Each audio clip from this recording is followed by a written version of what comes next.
Chapter 2. Caramel Macchiato. Sevyn Wayne's voice carried over the quiet hum of the ventilation and the distant sound of lockers in the hallway. "All right, class, our lesson for today has concluded." He stood at the front of the 8th grade classroom, sunlight shining through tall windows and making patterns on the chalkboard, where the day's key points were still written in looping script. The walls showed off historical maps, timelines, and student projects, giving the room both color and a sense of discovery. The desks, set up in a U-shape to help conversation, were filled with students shifting in their seats, backpacks half-zipped, and pencils ready for last-minute notes. Everyone seemed eager for the next challenge. "You all have 5 minutes before being dismissed. While we wait, does anyone have any questions about today's lecture? There's a pop quiz tomorrow," he added, a playful glint in his eye as he tapped the stack of quiz papers on his desk.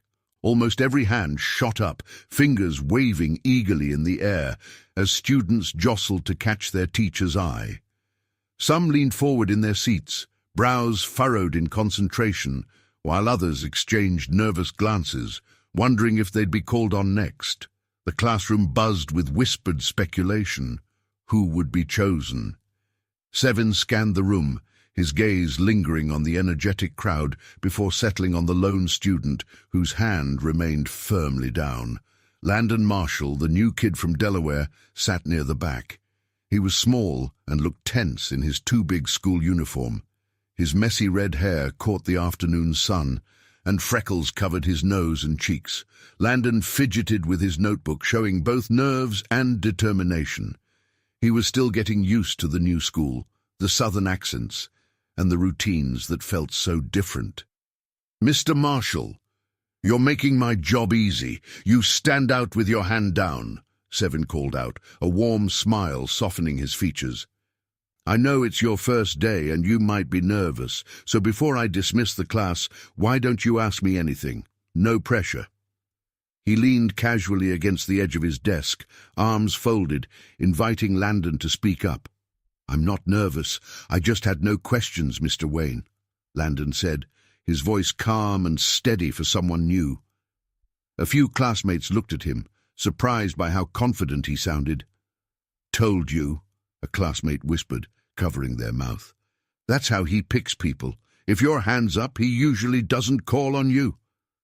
Quiet laughter spread through the back row. "Since I must ask, does it have to be about today's lecture?" Landon asked, glancing up with a hint of mischief in his eyes, his stutter forgotten for the moment. "I'd prefer that, but since it's your first day, you can ask anything about American history." "What's your question?" Sevyn said, nodding to encourage him. "Religion is part of American history, right?" Landon asked, shifting in his seat. His voice sounded both curious and careful. "Of course," Sevyn answered, not sure where Landon's question was going. "Are angels and demons real?" Landon pressed, his voice dropping slightly, adding an air of mystery to the room. "Can't have one without the other, right? It's always intrigued me." The question hung in the air, drawing a hush over the class as a few students exchanged wide-eyed glances. "If that's what you believe, I can't judge or tell you what to believe," Sevyn said, keeping his tone respectful. "If angels and demons are real, could they walk among us and look and talk just like us?"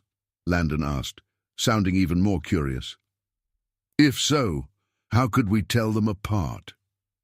His question made the class murmur, everyone waiting for Sevyn's answer. "Hypothetically," Sevyn started to say, but the loud ring of the dismissal bell interrupted him. The class quickly began gathering their books and papers. "Time's up. We'll continue this tomorrow, Mr. Marshall," Sevyn called over the noise. "Everyone study for tomorrow's quiz and review your notes tonight." He sat at his desk as the room filled with the sounds of backpacks zipping, chairs moving, and voices talking. "Aren't pop quizzes supposed to be a surprise?" one student muttered, putting a backpack over one shoulder while leaving with the others. "It's not just about knowledge," Sevyn added, raising his voice above the shuffle. It's about applying these lessons in the real world. Remember that as you study. Landon stayed at his desk until the last student left. The classroom grew quiet as the sounds of laughter and footsteps faded into the hallway. He straightened up and met Sevyn's eyes with a new intensity, almost like he was a different person now that they were alone. "You're smart, Mr. Wayne," Landon said, his voice urgent. "You've seen what's happening in New Orleans. Crime, chaos. The world feels out of control. Is it just people, or could it be something else? Are demons among us, spreading sin and destruction? We're killing the planet, taking resources, and polluting out of greed. If this keeps up, we'll put ourselves in danger." His words came quickly, his eyes full of conviction. Sevyn leaned back against his desk, arms crossed, as he looked at Landon. "You're right. We are destroying the planet quickly," he said, glancing at the recycling posters and potted plants around the classroom, as if searching for hope. "But blaming evil forces seems like a stretch to me.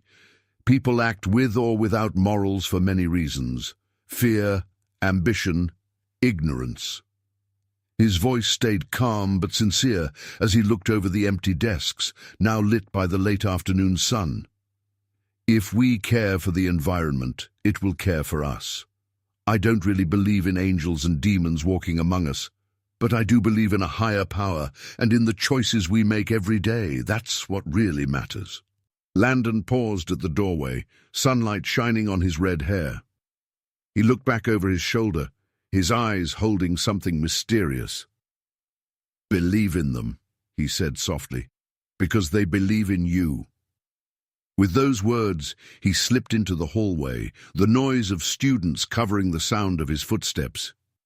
"Wait, Mr. Marshall. Come back," Sevyn called, moving quickly from his desk to the door. But when he reached the hallway, Landon was already gone, lost in the crowd of talking students, his red hair disappearing among them. Sevyn stood there for a moment, listening to the sounds of lockers and sneakers on the tile before returning to the quiet, sunlit classroom, still thinking about Landon's words. Sevyn sat at his desk for a few minutes, drumming his fingers on a stack of graded assignments as he replayed the conversation in his mind. The classroom, once busy, was now quiet except for the soft hum of the air conditioning. His determination to understand the supernatural, no matter how unlikely it seemed, had only grown. He slung his gym bag over his shoulder, turned off the lights, and walked through the empty halls. The noise of students had faded, replaced by the distant sound of a basketball bouncing nearby. As he changed into athletic clothes in the faculty locker room, he told his colleague, Tyson Bain, about the strange encounter, the words coming out faster than he meant. "My new student from Delaware has a fascinating mind. He means well, but the way he talks is a little unnerving," Sevyn said as he laced up his sneakers and pulled a T-shirt over his head. He looked at Tyson, who was searching his locker for a clean towel. "That sounds like something my wife would say," Tyson replied with a wry grin. "She's always telling me I need to work on how I say things. Apparently, I come across as a little unsympathetic." He slammed his locker shut, the metallic sound echoing in the tiled room. "The kid thinks angels and demons are out there right now, hiding among us," Sevyn said as he and Tyson pushed the heavy rack of basketballs onto the shiny court. Each ball bumped softly against the metal bars. "He says evil entities are why the planet's dying. In his mind, it's all one big spiritual conspiracy. Demons tricking society, world chaos, all of it." Tyson picked up a ball and spun it in his hands. "Everyone can believe what they want," he said, his voice thoughtful as he bounced the ball once, the echo sharp in the big gym. "But just believing something doesn't make it true. You need to be careful, or you'll believe anything." "I've never seen a demon," Sevyn said, picking up a ball and aiming a shot from half-court. "I do wonder if angels and demons are real, though. How does a kid believing in monsters connect to the real problems with our planet? It sounds like science fiction to me." He let the ball fly, and it sailed through the net with a clean swish that echoed in the gym. "I have no idea," Tyson said, catching and tucking the ball under his arm. "Trying to figure out what your students are thinking is tough, but just because something sounds crazy doesn't mean it's impossible. Sometimes what we call conspiracies are just truths we're not ready for. It takes courage to warn people about things that could hurt us, especially when it's serious." His voice grew serious, and his words hung in the quiet gym. Sevyn, thoughtful and perpetually curious, leaned against the scuffed wooden bleachers, the faint scent of varnish and sweat lingering in the air. Overhead, fluorescent lights flickered, painting the court in a ghostly wash. Tyson practiced a slow, deliberate crossover, the ball's rhythmic thump punctuating their conversation. Sevyn's gaze drifted to the shadowy corners of the gym. "So," he began, voice lowered, "do you ever wonder if angels and demons are actually out there, hidden in plain sight?"